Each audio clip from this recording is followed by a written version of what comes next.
Hello, everybody. That was smoother than expected with me at the controls. I'm quite impressed with myself. That actually works okay. And here we are, night 4 of the Premier League. In Newcastle tonight, there was no Dan Simpson in the venue tonight, as there was last year. There was no big Newcastle flags and there was no Chris Dobie until he popped up on the stage about halfway through the quarterfinals. And another really good, really close night of action. What are your thoughts, Dan Simpson?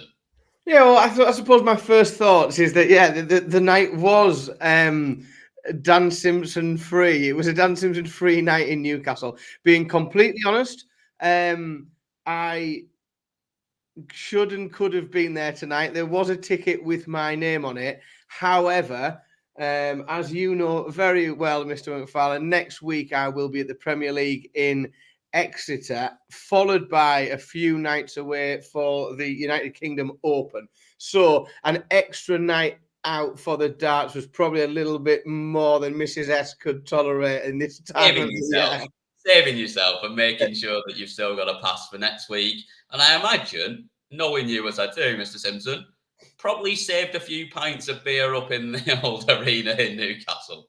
Yeah, it did. Yeah, their barrels are still full, and I mean, I have managed to get. I've got a little bit on the go just here, just to see me over the edge. But yeah, no, it was. It's always a shame to miss it, but I missed it.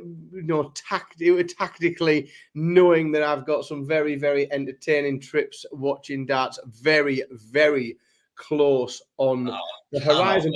I'm so excited. We've just been chatting about this before we got going, haven't we? Like, you are as excited for me as you are for you, because it is my first time experiencing Minehead for the darts. Been practically everywhere else, but this is going to be a first for me, which is always fun. But a good night, like an interesting night. Well.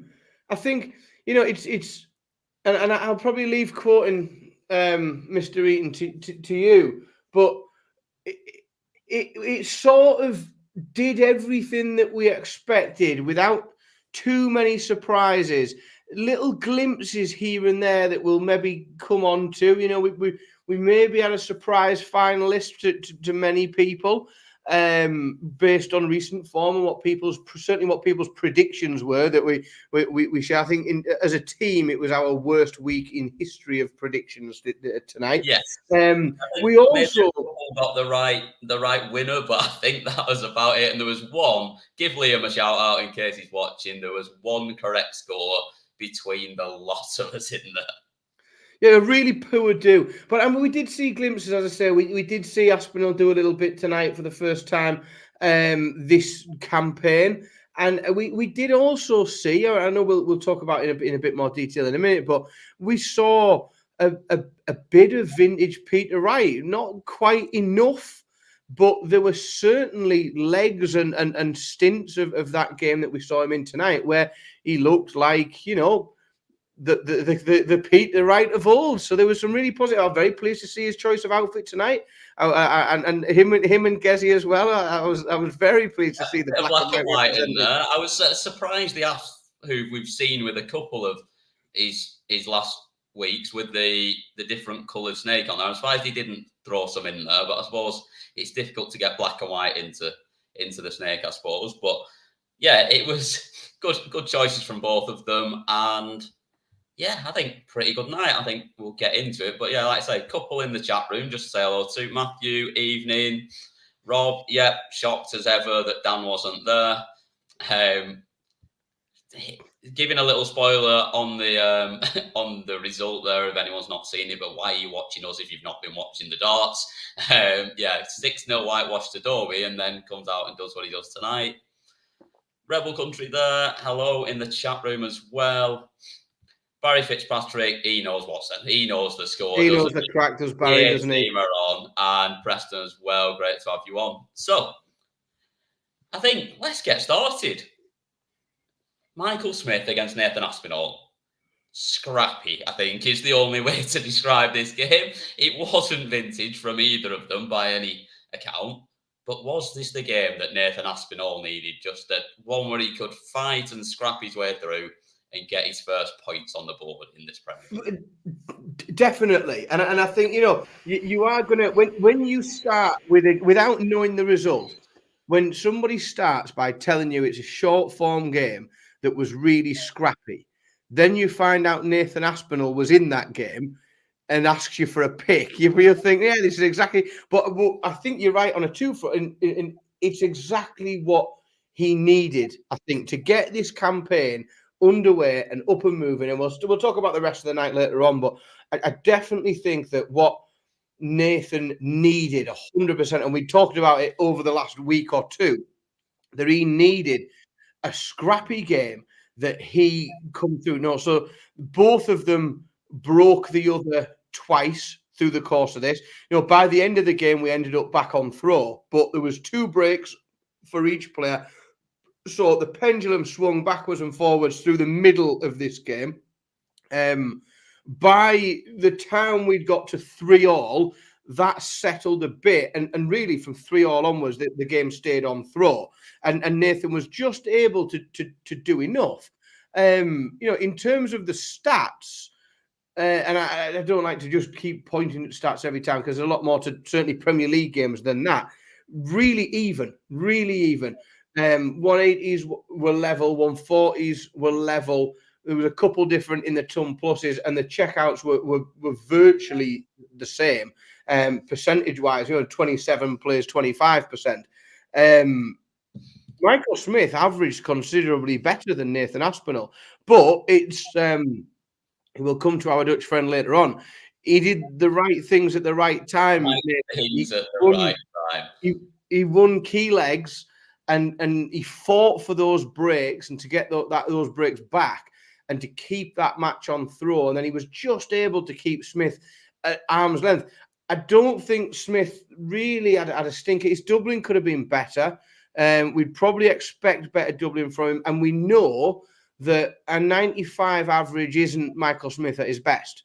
No, over a short format. Over a short format, Michael Smith would like to be averaging, and he'd like to get. Sometimes Michael Smith gets away with the 27% doubling checkout, or so doubling rate, scoring, but he wasn't on his top scoring, and yeah, because when he's front running in terms of his scoring so well, but let's be honest. He allowed Aspinall one too many darts at double today. That's it. He missed one too many double. Michael Smith. Really, it was a great game to watch. Really, thoroughly entertaining. Yeah, I think for me, the big turning point was leg 6 when he scrapped about and he was faffing about on double one.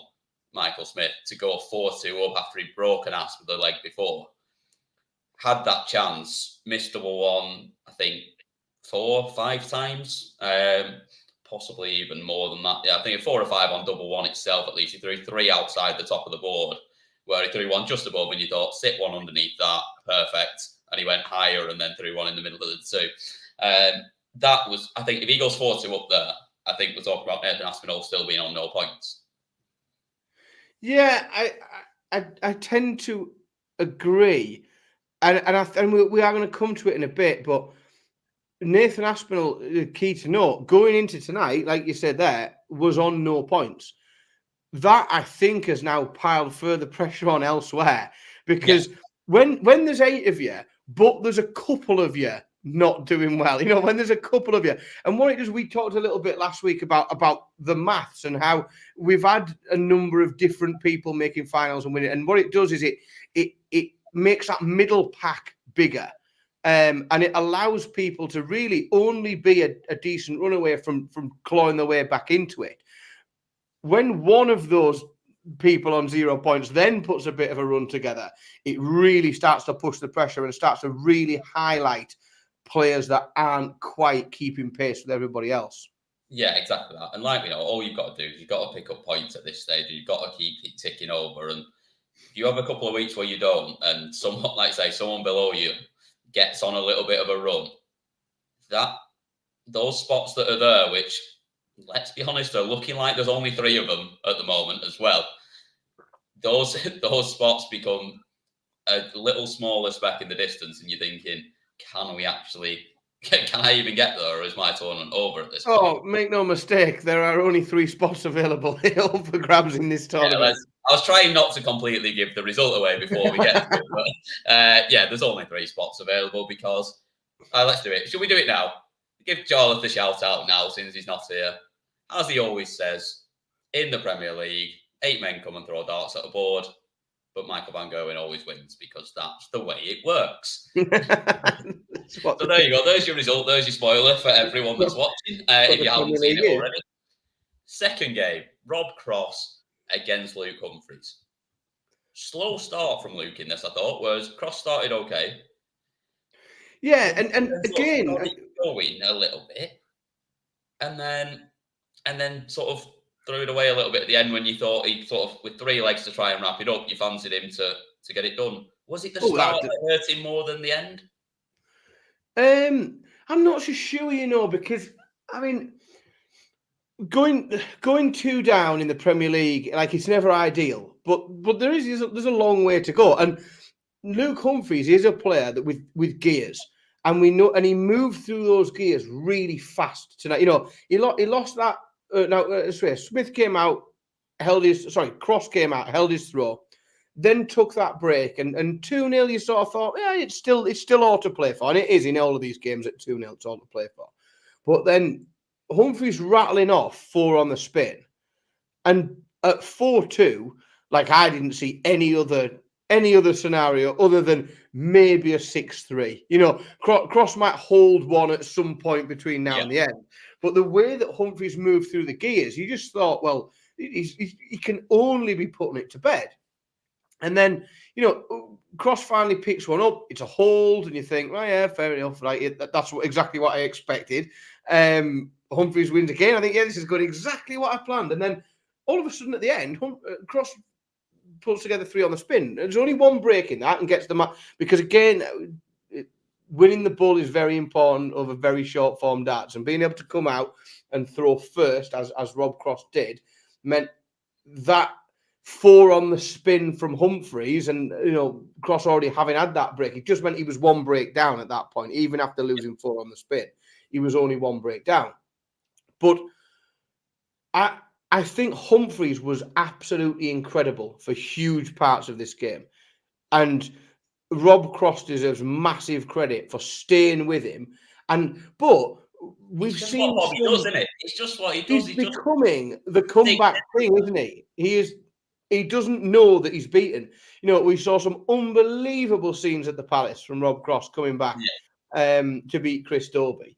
And then it just seems that whenever everybody thinks Rob Cross is beaten, there's only one man that doesn't think he's beaten. Yeah, and it's but great, great to see, and another point on the board for Rob Cross, who keeps himself in the top 4, keeps it that point today, that first round win, keeps him in the green. And a bit like we say, and we talk, I talk a lot, and the way that I always like to look at it is, when we use darts rankings all the time, and we look at qualifying for various different events or keeping you to a card, and I always think it's a much better position to be in the green and defending it, and other people having to come and overtake you, than it is being not in the green and having to come and do better than other people. And the more that he can just keep coming out and making sure that he picks a win up, especially wins that he's not favoured to get, and coming from positions where he shouldn't be picking up a point really tonight, he's put that extra point on the board, kept himself in the top 4, kept himself in the green. And Rob Cross remains, I know it's still early days, but Rob Cross remains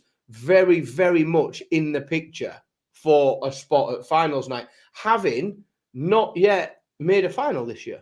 No, but like we say, you generally need about 24 points to make the finals, which means you don't ever have to win a semi-final to get yourself there. There's actually, because of the way the points are done, you only get 1 point for winning a semi-final anyway. It doesn't make a massive difference. But if you can keep religiously picking up 2 points, by battling your way through games and not knowing you're beaten, then he's going to be very, very close to being in that top 4. Well, we've got 4 we've only had 4 weeks and he's on 6 points. If you would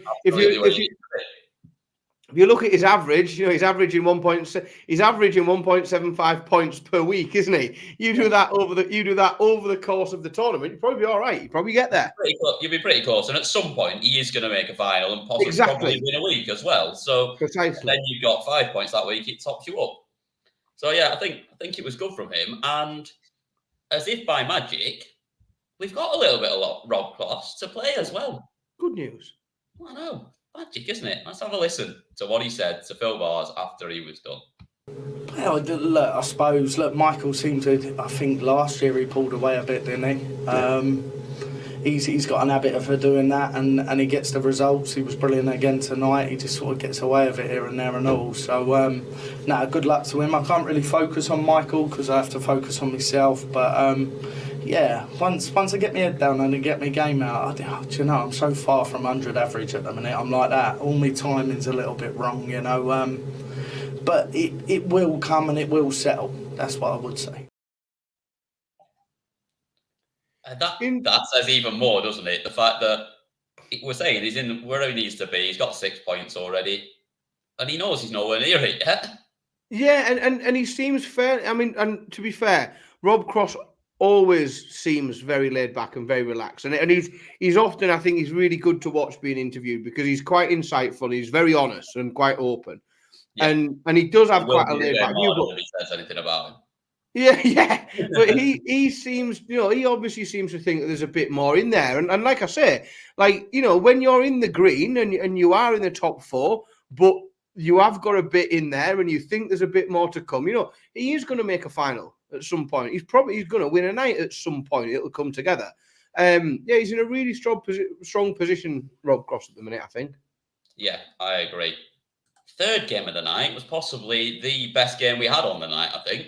This was an absolute cracker between Peter Wright, who is being religiously written off by everyone in this tournament, including us, for the most part so far, and Luke Littler, who is he can just do whatever he wants. And speaking of doing whatever he wants, question from Adam in the chat. Why did he change his throw a little bit tonight? I have absolutely no idea. I'm not sure it actually massively helped him that much, except for in this game where he played really well. But yeah, there was just seemed to be a little bit more of a pause and a little bit more at the top of the throw. But not sure why he's tinkering already when he's playing as well as he is and doing what he's doing. But who are we to tell him what he's doing? Because he could probably go up there and throw him left-handed and still do better than we will. Yeah, well, I mean, I think. I mean, so I suppose there's a few angles to come from there. If I go straight in on the Luke Littler throw, and we'd have to hear. I suppose the only way to actually know is we'd have to hear from Luke, and we'd have to hear him explain why and what and how it feels and everything else.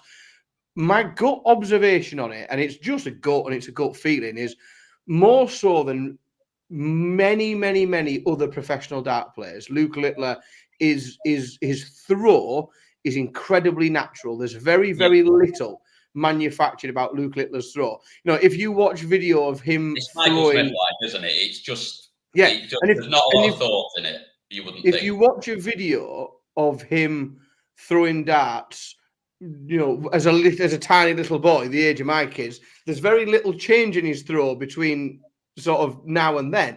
I think it's all off feel, and I think it's all just off naturally how things feel in his hands and how things are going. Yeah.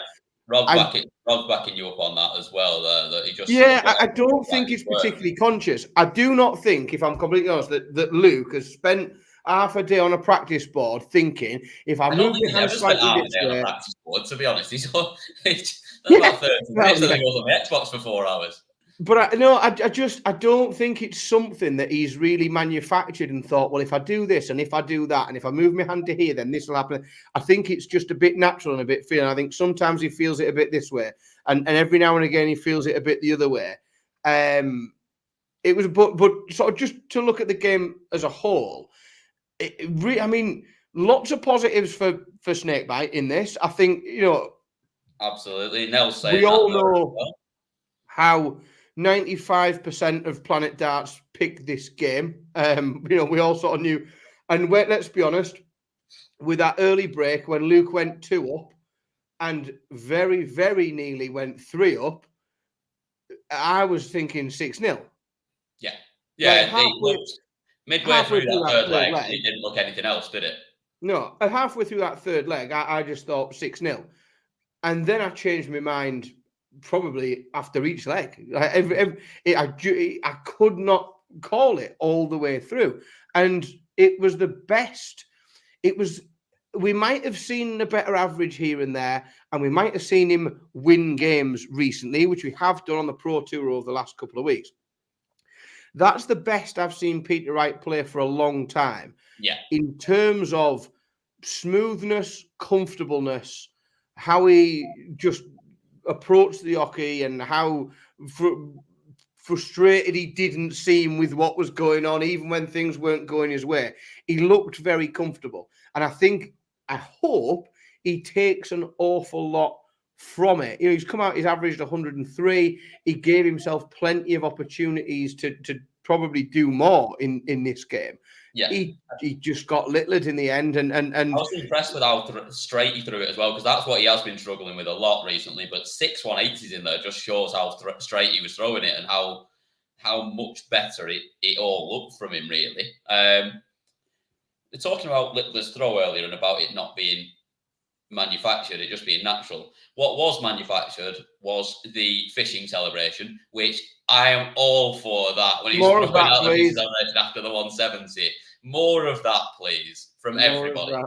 Yeah, and it is. And the one thing, and let's be honest, like I know, as we all do, Luke Littler is receiving more mainstream attention and more media coverage than any darts player in a very long time.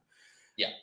However, he is managing to create for people moments that are almost irresistible not to retweet and create a GIF out of, and that's a GIF-worthy celebration. That I'm sure that was my first thought when I saw it. I thought I want that clipped as a GIF now. Yeah, it's where we need Jarlath, but unfortunately tonight I'm the captain. I haven't got that capability. I have not got the facilities for that big man. No, so, we are not the GIF minds of the group, are we? No, we're the elder statesmen of the group. We haven't got. We've not got the technical. The fact that you and I have managed to, and I still think at some point one of us will go, we forgot to click the live button. We're not. It's just you. It's just us talking to each other. It's just me and you talking to each other, and no one else has heard anything. We're on mute, or something's gone wrong. Yeah. At some point, that my laptop's going to give up and it's going to drop out completely. Something's going to happen. But before that happens, we're going to talk about the fourth game, final quarter-final of tonight's BetMGM Premier League. Gerwin Price, Michael Van Gerwen, and another really good game. One that I fancied that Gezi Price was going to win because I'm rubbish at picking darts results. But we've seen the last couple of weeks a slow start from Michael Van Gerwen in the quarter-final, and him sort of bundle his way through it, win it, and then go on and kick on. There was none of that tonight. He came out absolutely flying. Yeah, and he came out sort of angry and ready to win. He looked every bit the night's winner in the very early part of this, in leg one of this game. Chris Dolby's got a lot to answer for in Newcastle tonight because he clearly riled him up on the Pro Tour. Oh, without and Gezi Price, and to be fair, because it was a great game, and Gezi's giving him some back, but it's got to be disheartening. Gezi was unbelievable. Yeah, and when it has to be disheartening, you come out and you think, right, I'm up for this. I'm playing Michael Van Gerwen. Here we go, Premier League. It's all going on, and then you get broken in your first game. MVG's pinging 180s already. You must think, right. Give me a chance. And to be fair, there's a little bit, and again, I like to pull up the stats every now and again, just because I think sometimes it's interesting to balance one against the other. But I think here what we've got is we've got scoring against doubling, because there's obviously a decent difference in the average. Michael Van Gerwen's averaged 107. Gezzy's averaged 99. So Gezzy's averaged well. He's averaged a ton. That will often get you over the line in an opening round game. It certainly should nearly always get you over the line when your doubling is 57%. Yeah, like 57% on doubles, Gezzy Price. Michael Van Gerwen, only 33, but in terms of chance creation, gave himself so many opportunities. And listen, just that extra scoring from Michael Van Gerwen. Michael Van Gerwen had 18 darts at double to get 6. Gezzy had 7. Yeah. To get 4. Gezzy's doubling was great. 7 opportunities is going to win you 6 legs unless you're really, really on it. And that's it. Gezzy, whilst he played very well. Oh, Cam's gone. It's just me on my own. Let me see if I can do something with this screen. Hopefully he comes back soon. It dropped out fairly quickly there. But I'll go back to what I was just saying there. So it was a little bit of a battle there in terms of the stats, because Gezzy just didn't quite give himself enough. There you are, he's back. It was always going to happen at some point. Team technical difficulties, you and I, aren't we? My camera decided to give up. I don't know if you've got me back at full speed here or not, but it looks like you're back. You're back, all good. But yeah, I was just wrapping up there, and just in that, 7 darts at double in a race to 6 isn't enough opportunities created when your opponent's created 18 opportunities at double. And Van Gerwen just sort of bullied him out of this. And Price didn't disgrace himself in any way. He played very well today, but he just come up against an absolute monster. Yeah, I think there was that one moment where he had the chance to level it with the 25 and tops.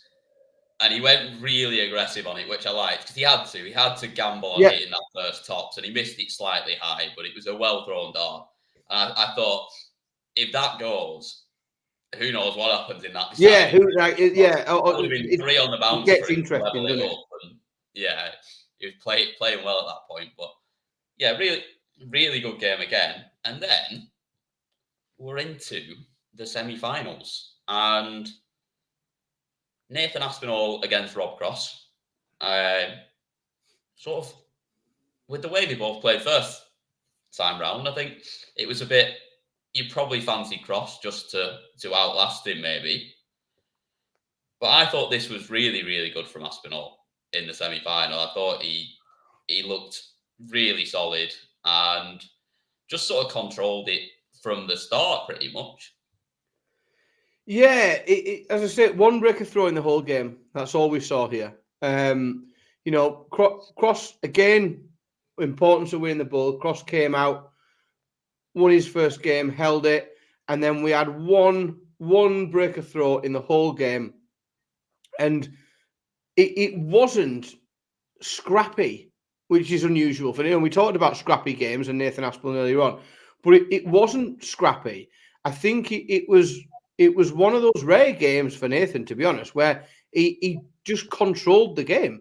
Like, he came out well early doors, and he just kept Rob Cross at arm's length. And once he had that 1 break of throw, it was always going to be an uphill battle for Rob, because Nathan looked steady on his own throw. He didn't mess around much. He was just fairly stable. And there was no peak and troughing. And Nathan is prone to a peak and trough. He'll come out and have an absolutely amazing leg. Then he'll have a stinker. It's a lottery as to whether or not either of those things happen on his own throw or on somebody else's. But this was just very much controlling the game. And Rob Cross couldn't quite elevate his game enough to get back into it and pull that break back and break Nathan down or make it scrappy. Yeah, but then again, you don't want to make a game scrappy against Nathan Aspinall, because if you fancy anyone in a fight, you fancy him, don't you? This is it. No, it was good. It was a thoroughly entertaining game. And I think what again in terms of positives from Nathan Aspinall tonight, and you're the Nathan Aspinall expert, of the team. But in terms of, for me, looking at positives from him tonight, is I think it's very positive that we've seen him win a couple of games. I think it's positive that we've seen him win a couple of different games in a couple of different ways. We've seen him come through a scrappy game. We've also seen him get ahead, front run, and control a game and not allow a game to become scrappy. And I think both of those things are real positives for Nathan. Yeah, definitely. And I agree with you. I think winning one game was massive, but then kicking on from there and getting another one, even though it's only one more point, I think more importantly was just getting another win under his belt on the stage and just feeling more comfortable up there. Getting himself in a first final, so no one can now say he's not even made a final yet, he's struggling, this, that, and the other. There's just that extra little bit where he seems like he should be able to kick on and do some more from here. But yeah, I mean, we're joking about in the chat earlier, weren't we, about whether me being the Nathan Aspinall fan that I am was when we're trying to talk about what was and wasn't a major in the online darts chat earlier. As we know, there's only three, which is the UK Open, the World Match Play, and the New York Darts Masters of 2020. The three majors. Within our WhatsApp group, if it's almost like if you want to just within our WhatsApp group set off a hand grenade, if you want to just cause everyone in it to start completely losing their mind, the easiest hand grenade you can throw into our WhatsApp group is calling something in the positive or the negative a major, and just go and letting that hand grenade off, because all of a sudden everyone. All bets are off from there. Does it work in the chat as well? In the chat, while we're chatting about this, what's a major? Go on, tell us. Is it the Torremolinos Darts Open? If you think there is, it's definitely not that one. Next semi-final, and again, really good game. Not the averages we saw from the pair in the quarterfinals, but another close one. And the only thing I'm shocked about, going off recent form, is the fact that Luke Littler's not won 6-5, because he's won his last 4 matches in a row 6-5 before that one. If you include the Euro Tour qualifier. Just a shock that he didn't get it done in the deciding leg. But again, just another really good, close, hard-fought game. Yeah, thoroughly entertaining game. Like, brilliant performance from both of them. This is the game. And again, neither of the averages are the best that either of these two have thrown. Well, tonight, never mind over the course of the Premier League or this week or anything else. Like, these are middling averages, on the lower end of middling averages for both of these players. The checkout percentage is probably on the middle to low end for both of these players. Very, very consistent for Michael Van Gerwen, 6 of 18 again. It's just I suppose consistent this evening. But we certainly haven't seen the best quality from both of these players. This is beneath it's beneath what both of them would expect to be delivering in a semi-final on a Premier League night. However, that made for an incredibly exciting and tense match, especially when, and there is nothing for me, if you're just watching and enjoying a Premier League game, there's nothing more entertaining or exciting than a game that finishes 6-5 where both of the last 2 legs are breaks of throw. Yeah, because it's that it's that peak and drop and high and low in that one. Somebody's 5-4 up and then they're throwing for the match, and then you think, level it up, and then they get break and they level it up. You think, and you're up and it's exciting, and then all of a sudden it spins the other way in the last leg, and that's what this game had.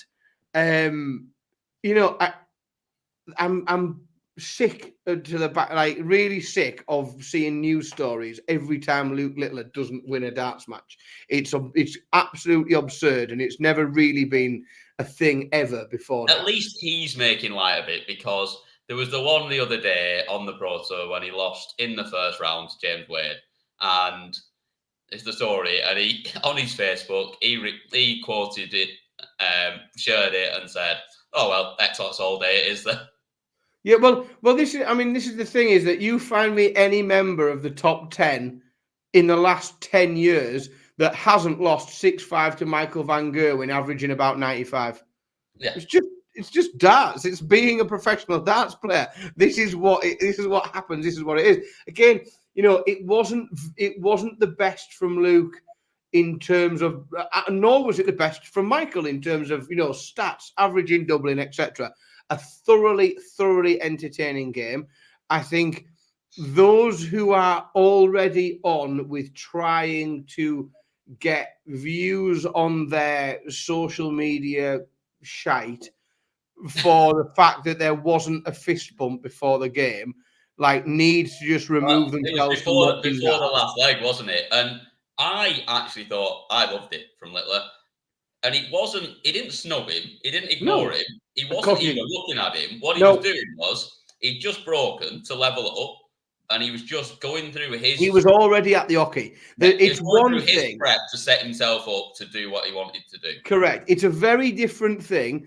And as I know you're very much on the same page as me, it's a very different thing to look someone in the eye as they put their fist out like that, and you turn their back, and you turn your back on them. It's a very different thing. He'll see that later on, like you say, when everyone's sharing it, and he'll see it later on, and he'll go, "Oh God, did I forget to fist bump him before the last leg?" And correct. He would not even have realised or known in that moment. Absolutely not. And Michael has also got the intelligence and the sort of experience to know when that's happened, because he understands it better than probably 99% of other pro dart players what it is like when you are going into a final leg of a game and you are completely focused. And he has noticed, he's seen that Luke hasn't even looked at him. He's already at the hockey. There was no issue at the end. There was no... Absolutely not. Yeah. So I just think those who are attempting to try and make a something out of that need to just remove themselves from darts space altogether. Yeah. This is our space. Get out. So... Correct. On to the final then. And not in keeping with the rest of the night, Michael van Gerwen was very, very good on the outer ring in this final. And he had to be, because Nathan Aspinall pushed him all the way. Yeah, and I spoke a little bit earlier about Nathan Aspinall specifically, winning matches, winning more than one match, and winning matches in different ways. And what a positive that was for Nathan, in that he's won a scrappy game, he's controlled the game. And I think, this final in as well, we've seen Michael van Gerwen win 3 games tonight and winning them in 3 very different ways. We've seen him come out in his first game absolutely flying, massive 107 average, just demolishing his opponent and brushing him aside. We've then seen him come through a very, very sort of middling, no one can quite get their level game, and sort of and a scrappy game through the middle. And then this is a game where really, in most elements of the game, Nathan's sort of had him, really. We saw that big 170 check out, second of the night as well. We didn't mention Luke's earlier, or we didn't mention the celebration, but... Yeah, maybe this is where Nathan went wrong, to be fair, because he did that to get back to 5-4, but he didn't give it the fishing celebration, and then he went and lost the game. So maybe that's what you need to do at that point. I mean, we've seen people win the game when they've celebrated that. So we can adopt that as a method. To be fair, we do have to follow the laws of the world as well and follow the rules. If we're mentioning that Nathan Aspinall hit a 170, we must mention that he won the UK Open on a 170. Like the old Top Gear joke about the Morris Marina, is it that Princess Anne had one of those, These are the rules. We have to, can't we? And we're here just to deliver those to the world. No, I think Michael, even though this is his third win out of 4, dangerous already. Yeah. I He even think said himself it's going to be a record number of nightly wins. I think he knows that he'll take a lot from it because he's won in different ways. We've seen a monster average from him. We've seen a scrappy game from him, and then what we've seen in this final is absolutely clinical. Up against a Nathan Aspinall, averages in a ton, taking 170s out, pinging 180s. Michael Van Gerwen has just managed to be absolutely clinical. 6 from 9 is sublime. Like 6 from 9 is unbelievable. On a short form, it's class, and I just think it's really difficult with Michael Van Gerwen because we haven't seen that big tournament dominance from him in recent years that we saw for so long, where he was untouchable on the Pro Tour, where he went into every single televised tournament as an odds-on favourite. The guy's entering tournaments with 120 odd people in, and he's the odds-on favourite. It's completely bonkers. It's nuts, isn't it? Absolutely, like you say. But and we haven't seen that for some time now. We haven't seen that dominance. But it just seems at the moment in this short format, big arenas, Premier League, and I'm sort of thinking, because if we're brutally honest, if Luke Littler isn't in the Premier League this year, there's 2 stories really in the Premier League this year. One of them is Peter Wright being on no points after 4 weeks and the Peter Wright tale, and the other is Michael Van Gerwen is managing to absolutely dominate. Yeah, he's walking away with it. There's not a lot else going on. And it's real domination. When you're winning 3 from 4, winning 75% of Premier League nights, like bear in mind, after game 1 tonight, when Nathan Aspinall beats Michael Smith, even if Michael Van Gerwen had lost first game, no one could have knocked him off top spot after 4 weeks, even by winning the night, which shows you the dominance. And like you say, without Littler, we'd all be sat here and going, bit crap this Premier League again, isn't it? This format's not great. But it's been a lot of fun. And I think that is probably the best way of ending the night, really, isn't it? Because we don't have Michael Van Gerwen, unfortunately. We haven't got a clip from him. It will be because we don't have Wi-Fi in the northeast of England. Wi-Fi has gone down in Newcastle. I think it's because they say Wi-Fi up in the northeast of England. You see, we're still on dial-up. I'm not sure whether Phil Barr's brought his cable with him, but see, when I do the stream, no one in the house can use the phone. They're the rules. Like no one can use the house phone when I'm on the stream. That old ringing noise. That's how it works. Yeah, that's how it's like up here. Once you come I do wonder, to be honest, how you manage with an electric car. Like, it's just got is it like water-powered electricity you got up there? You've got a waterfall out the back, and that generates enough power. Yeah, I've got a lad on a bicycle out in the garden, powering the dynamo. That where the little lad is half the day. I put the kids on it. Yeah, the kids cycle through on the bike. Cycle on there, charge up Dad's car. Daddy, it's bedtime. Nope, not yet. It's only at 83%. You're going to have to keep going. Correct. Get it done. Yeah, especially next week, because you've got to get down to me, and then we've got to get down to Exeter. So Exeter from Teesside is not a favourable journey in an electric vehicle, let me tell you now. It's not, but when you have a nice little stopover in Altrincham on the way down, that is it. Games of darts, a couple of beers, and then we'll set off in the morning. It'll be perfect. Quite right. But yeah, that is night 4 of the BetMGM Premier League darts done. And we've said it already, but as we know, the rules are 8 players turn up, 8 players throw darts, 1 man wins. It's Michael Van Gerwen. It's always Michael Van Gerwen because that's how the Premier League works. Big shout out once again to BetMGM, the sponsors. As we know, double your odds every week on the Premier League. I've successfully doubled to nothing again. So that's 4 weeks that I've doubled my winnings to nothing from my bets. So BetMGM, I think I'm basically funding them at the moment. All their adverts, the Premier League. Michael Van Gogh is taking all of my money straight back to the money. Yeah, Michael Van Gogh is just taking all my money every week. Like his winnings every week is 10 grand for winning the night. Most of it comes from I'm not that bad, not that bad. But yeah, take advantage of the offer. Obviously, gamble responsibly. BeGambleAware.org. Must be 18 or over. But that is us done. So thank you very much, Mr. Simpson. And the next time I see your face is going to be next week on Wednesday. Before we head down for a lovely 4 days. No idea who's taking this show over next week. I imagine no idea who's it. We're all away, and we've no idea who's on the fallout. We don't know who's doing the UK Open because we're all there. Yeah, I no idea what's going to happen. It could be anyone. It could be no one. I'm sure we will manage to get it on. It has been in the past. Let's be honest, Cam. There was a few years ago where you and I, Jarlath and Boise, did a Premier League fallout from the car park of a Premier Inn outside, sat on a bench. Was that Milton Keynes? Was it in Milton Keynes? First one back after COVID. In the back corner, we may have had a couple of Peronis as we did it. It could be a similar tale next week. It could be a similar tale. That's it. Other beers are available, but if Peroni wants to send us some, we would be more than grateful. Correct. And that's us done. So that before we waffle on too much, thank you everyone for joining us in the chat.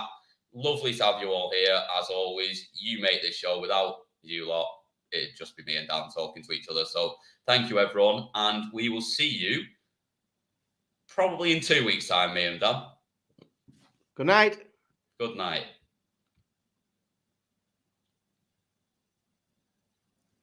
You have to click the button to turn us off. I know, I do. I don't know. I've lost the outro.